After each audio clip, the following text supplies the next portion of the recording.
자, 우리 두 번째 작품은 우리 님의 침묵. 자, 님의 침묵은 자, 역시 요 사람도 한용운부터.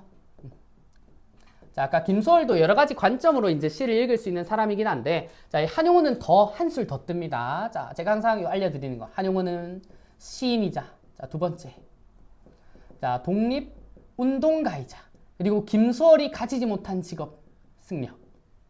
자, 이렇게 세 가지 방향성이 있기 때문에, 자, 만약에 요 이제 1, 2, 3번을 관점으로 시를 해석한다라고 하면, 자, 한용운의 시인으로서의 시라면, 자, 일종의, 이제 연애시, 자, 또는 이별가적인 성격으로 볼 수도 있을 거고, 자, 그리고 이제 승려의 삶으로 본다면, 자, 종교적 색채가 묻어나는 작품으로 볼 수도 있을 거고, 자, 그리고 이제 독립운동가로서의 삶을 한번 생각해 본다면, 자, 시대를 반영하는 방법으로 우리가 읽어 내려갈 수 있겠지, 그지?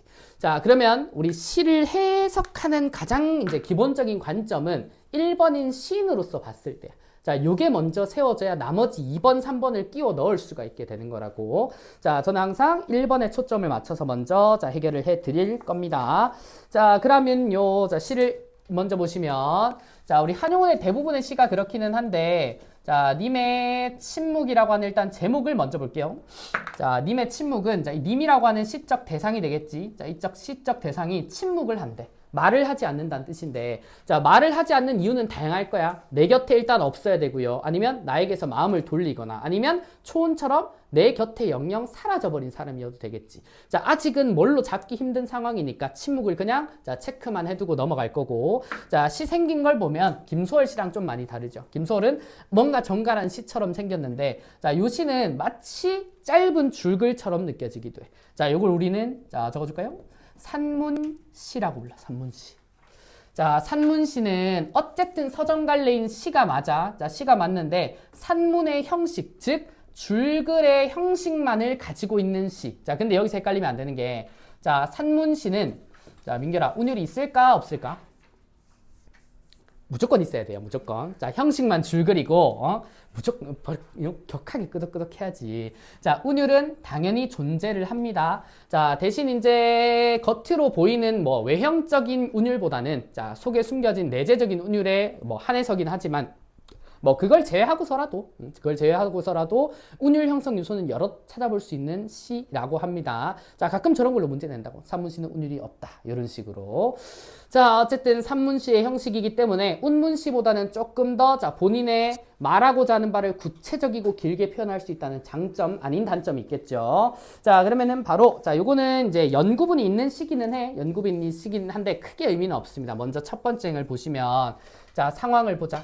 자, 님은 자, 같습니다 라고 얘기를 해. 자, 이 님은 같습니다 밑줄 한번 쳐보면, 자, 같대. 죽음일 수도 있지만 이 시를 읽어보면 죽음의 이미지는 바로 그려지진 않거든. 자, 단순 이별로 한번 잡아봅시다. 나는 이미랑 이별을 했대. 자, 그러면 이걸 또 어떻게 표현을 하냐? 사랑하는 나의 님은 같습니다 라고 하니까, 자, 이 나라고 하는 대상은 적어도 님을 사랑했던 사람이라는 건 있지? 뭐 이제 잡을 수는 있겠죠, 그죠? 자, 그리고 이제 그 사이에 아아라고 하는 자, 감탄사도 있으니까, 자, 일종의 영탄을 통해 자, 임이랑 이별을 한 상황에서 느끼는 내 안타까움이나 슬픔을 자, 여기에 집약도 시키고 있는 것 같아. 이게 첫 번째 구절이고, 자, 그 다음 두 번째 보면은 요 구절 조금 잘 이해를 합시다. 자, 푸른 산빛을 깨치고 단풍나무 숲을 향하여 난 작은 길을 걸어서 차마 떨치고 갔대. 자, 누가 떨치고 갔냐? 지금 이 정황상 내가 님을 떨친 게 아니라 님이 나를 버리고 간 상황으로 보이지, 그치? 그러면 자, 떨치고 님이 나를 갔는데 어디에서 어디로 갔느냐? 자, 여기 푸른 산빛이 있어요. 자, 푸른 산빛이 있고, 자, 그 뒤에 단풍나무 숲이 있습니다. 자, 요걸 계절로 한번 구분을 해보면, 자, 단풍나무 숲은 가을이라고 하는 계절일 거고, 자, 푸른 산빛은 봄 내지 자, 여름으로 보이죠. 그죠? 새로 이 잎이 이제 뻗어 나가니까. 자, 여기서 한 번 더 확장을 해보면, 자, 이 푸른 산빛이라고 하는 건 봄이나 여름은 새로운 생명이 피어오르는 자, 생성의 계절이라고 보고, 자, 단풍나무 숲은 단풍이 물들면 그 다음 어떻게 돼? 잎이 다 떨어지잖아. 그지? 자, 그러면 이 가을이라고 하는 친구는 소멸의 계절이란 말이야. 자, 그럼 이걸 뭐라고 해석할까? 이 생성을 자, 두 사람 간의 자, 만남이라고 해석을 해주고, 자, 그럼 단풍나무 소멸은 두 관계의 소멸, 즉 이별의 시간을 의미하는 거라고. 자, 그럼 푸른 산빛의 동그라미, 자, 단풍나무 숲의 세모 한번 치면, 자, 푸른 산빛을 깨치고 단풍나무 숲을 향하여 간다 했잖아, 그치? 여기를 향한다고. 자, 그러면 이별의 길을 향하기 위해서 임은 나를 떨치고 갔습니다라고 하는 상황을 다시 한번 얘기한 거지. 자, 그러면 사실 일행이랑 내용이 다르진 않아. 임이 나를 버리고 갔습니다. 자, 이 내용을 한 번 더 반복을 한 거라고.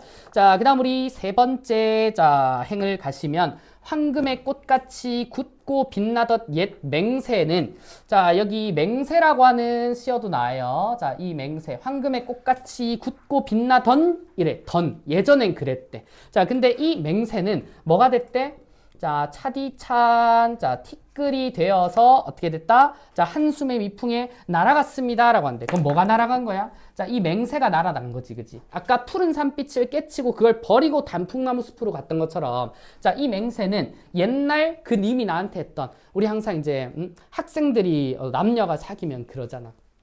평생 갈 것처럼 얘기를 해, 우리는.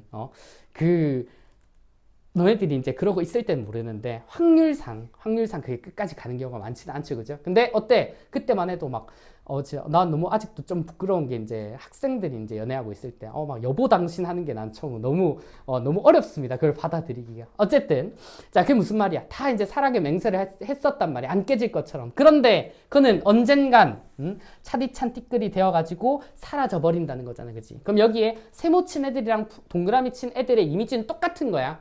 같은 말이야. 자, 그러면 다시 한 번 더 똑같은 내용을 반복을 한 거잖니. 자, 그 다음 우리 다음 행을 가면, 날카로운 첫 키스의 추억은, 자, 나의 운명의 지침을 돌려놓고 뒷걸음쳐서 사라졌습니다 라고 하는데, 자, 그럼 여기서 자, 날카로운 첫 키스의 추억이라고 하는 것도, 자, 과거 사랑을 맹세했던 순간, 자, 근데 그 순간은 어때? 운명의 지침, 마치 나침반의 방향처럼 그 지침을 반대로 휙 하고 돌려놓고 뒷걸음쳐서 자, 사라졌습니다 라고 얘기를 하니까, 자, 여기서도 이제 추억이 사라진, 자, 이별의 순간이 왔음을 다시 한 번 더 강조를 합니다. 자, 그럼 여기까지 내용을 보면 어때요? 자, 여기까지를 정리를 하면, 자, 본인 화자의 처지가 제시된 거 아닙니까? 그죠? 자, 처지가 제시됐고, 자, 이별로 인한, 자, 슬픔이나, 자, 안타까움이라고 하는 게 이 시 전체의 분위기가 될 거야. 자, 그 다음.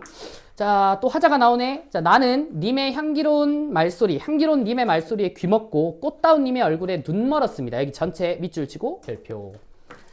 자, 아까 잠깐 얘기했을걸? 자, 김소월의 시에 부르다가 내가 죽을 이름이여 위에 금오니 불러도 주인 없는 이름이여. 자, 이거 제가 역설법으로 잡았지. 그리고 한용운의 시는 거의 무조건 역설법이 있어. 자, 오늘 두 군데 있을 거거든. 자, 먼저 자, 역설법 첫 번째. 자, 첫 번째가 방금 우리가 밑줄 친 뭐다?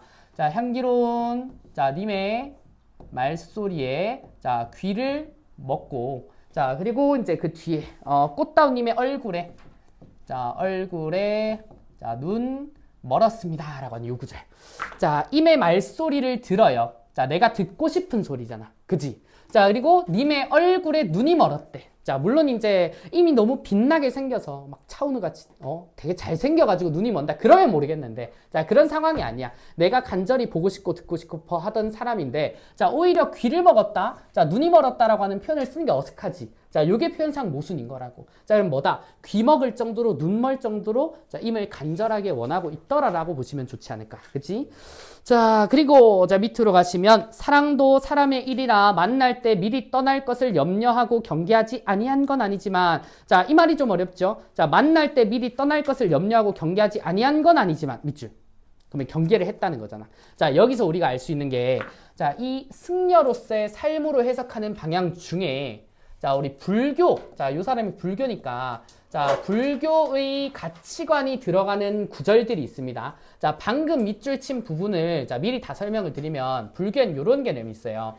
자, 불교는 인연설이라고 하는 그런 개념이 이제 주가 되는데, 불교에서는 영원한 만남은 없고 영원한 이별은 없다 얘기를 하거든. 자, 그러면 이 무슨 말이다? 자, 만남이 있으면 자, 반드시 이별이 있을 것이고, 자, 반대로 이별이 있다면 분명히 만남도 존재를 할 것이다 라고 설명을 해. 자, 요걸 사자성어로 뭐라고들 얘기를 하냐면, 자, 만남이 있으면 이별이 있다. 이걸 자정리라고 불러요. 회자정리. 자, 그리고 반대로 이별이 있으면 언젠가는 만날 수도 있다라고 하는 말은 자, 거자필반이라고 하는 자, 사자성어로 나타냅니다. 자, 그럼 우리 아까 밑줄 친 부분. 만날 때 미리 떠날 것을 염려하고 경계를 했더라. 이 무슨 말이야? 사람이 만나면 언젠가는 헤어질 수도 있다라고 하는 걸 마음속에 염두는 해뒀다고. 그럼 이 부분이 뭐야? 회자정리 아니야? 그치? 자, 회자정리를 내가 생각은 하고 있었는데 이별은 뜻밖의 일이 되고 놀란 가슴은 새로운 슬픔에 터집니다 라고 얘기를 해. 내가 미리 준비는 했지만 아무리 이제 우리도 방금 얘기했잖아. 학생 때 만난 남과는 언제든 헤어질 수 있다. 그지? 너네들도 머릿속으로는 알고 있어. 근데 막상 헤어지면 힘들어하는 애들 있죠. 그죠? 자, 결국 이별로 인한 슬픔을 드러내는 겁니다. 자, 대신 아직 거자필반 관련된 내용은 제시가 안 됐어요. 자, 여기가 첫 번째 흐름입니다. 요 시에. 자, 그러면 그 다음에 볼래? 자, 그 다음에 요 시를 이렇게 반으로 잘라가지고 자, 그 사이에 어떤 접속어가 있냐면 자, 그러나의 동그라미 쳐봐. 자, 이 그러나라고 하는 친구는 자, 시상이라고 해서 시의 전반적인 분위기를 전환시켜주는 표지로 등장을 합니다. 자, 그럼 봐봐. 그러나 앞부분은 이별로 인한 슬픔이 주로 등장하는 시 구절들이지. 맞아? 자, 그러면 그러나 뒤에 시상이 전환이 된대요. 자, 그러면 어떻게 보면 될까? 자, 이별로 인한 슬픔이 이전까지의 분위기였다면 자, 두 번째는 재회, 다시 만날 수 있을 것이라는 소망적인, 긍정적인 내용이 나오지 않을까라고 우린 유추를 먼저 할 수 있다고. 자, 그럼 그 뒤에 볼래? 실제로 그런지? 자, 그러나 이별을 쓸데없는 눈물의 원천을 만들고 마는 것은 스스로 사랑을 깨치는 것인 줄 아는 까닭에 자, 그 뒤에 밑줄 걷잡을 수 없는 슬픔의 힘을 옮겨서 새 희망의 정수박이에 들이부었습니다 라고 하는데 자, 여기 처음으로 자, 희망이라고 하는 긍정적인 단어가 나왔지. 그럼 이 희망을 품는 이유가 밑에 나올 거야. 자, 밑에 볼래? 자, 우리는 만날 때 떠날 것을 염려하는 것과 같이 떠날 때 다시 만날 것을 믿습니다. 자, 나눠줄까요? 자, 만날 때 떠날 것을 염려, 밑줄. 자, 다시 한 번 더 뭐가 나온 거야? 회자 정리가 나온 거죠? 자, 근데 그 뒤에 봐봐. 떠날 때 다시 만날 것을 믿습니다. 여기 밑줄. 자, 여기가 거자필반인 거야. 자, 그러면은 아까 앞에서는 제시가 안 된 이 거자필반의 내용이 처음으로 언급이 됐지요. 이게 재회에 대한 소망이자 미래에 대한 희망이 되는 거라고. 자, 그리고 이제 밑에 보시면 다시 한 번 더 영탄하면서 님은 같지만은 나는 님을 보내지 아니하였습니다. 자, 여기 밑에 줄 치고 자, 별표. 자, 두 번째 역설적 표현 되겠습니다. 아까 첫 번째는 님의 말소리에 귀먹고 얼굴에 눈 멀었습니다. 요 구절이라면 자, 두 번째는 자, 님은 자, 갔어. 자, 님은 갔는데 나는 님을 자, 보내지 아니하였다라고 하는 말이야. 만약에 이걸 육체적인 관계라고 본다면 자, 님이 갔다는 건 이미 우리 육체적으로 멀어졌어. 그치? 자, 근데 보내지 않으려면 육체적으로 내 옆에 있어야 된단 말이야. 자, 이 두 상황이 모순이 되는데 자, 이제 알겠죠? 내 몸은 멀어졌지만 자, 내가 보내지 아니했다라고 하는 거는 언제든지 뭘 가지고 있습니다. 거자필반. 자, 만나기를 재회를 소망하고 있다는 말이랑 똑같은 거잖아요. 그치? 그래서 두 번째 역설법은 재회에 대한 소망의 의미를 강조하기 위한 역설법인 거야. 자, 그 다음 마지막 구절입니다. 자, 제 곡조를 못 이기는 사랑의 노래는 자, 님의 침묵을 휩싸고 돕니다. 제목이 나왔죠. 그죠? 그럼 님의 침묵이라고 하는 건 뭐다? 표면적으로 우리의 자, 이별의 순간인데 자, 이 이별을 이별로 두지 않고 자, 뭘 휩싸고 돈대. 제 곡조를 못 이기는 사랑의 노래. 이 사랑의 노래는 이 시 전체예요. 이 시 전체의 중요한 내용은 여기 그러나 뒤란 말이야.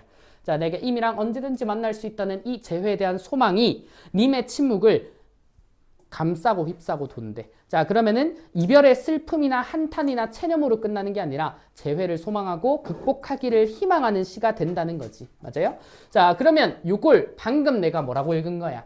자, 연애시의 관점으로 자, 그냥 표면적으로만 시를 읽었는데 자, 만약에 이게 독립운동가가 쓴 시라고 하면 자, 여기서의 님은 자, 뭐가 되겠냐?